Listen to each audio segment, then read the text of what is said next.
পুরুষ, যার গল্প কেউ শোনে না। সে জন্মায় আর শেখে তুই মেয়ে না যে কাঁদবি। তাই ছোটবেলা থেকেই ও শিখে যায় কিভাবে কান্না চেপে রাখতে হয়, কিভাবে ভাঙা মন নিয়ে ঠিকঠাক হেসে যেতে হয়।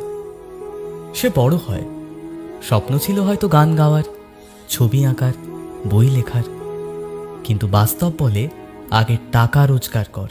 স্বপ্ন তখন ধীরে ধীরে ফিকে হয়ে যায়, কারণ সে পুরুষ, তাকে সংসার চালাতে হয়।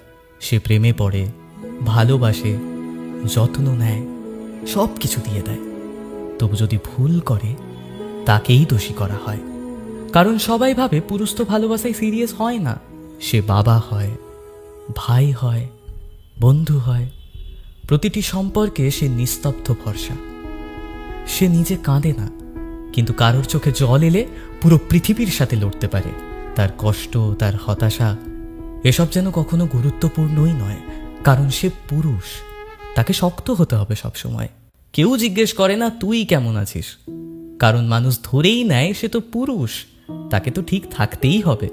কিন্তু রাতের বেলা যখন আলো নিভে যায়, তখন সেই পুরুষ একা বিছানায় শুয়ে ভাবে, আমারও তো ইচ্ছে করে কেউ একটু আমায় জড়িয়ে ধরে জিজ্ঞাসা করুক, তুই কেমন আছিস।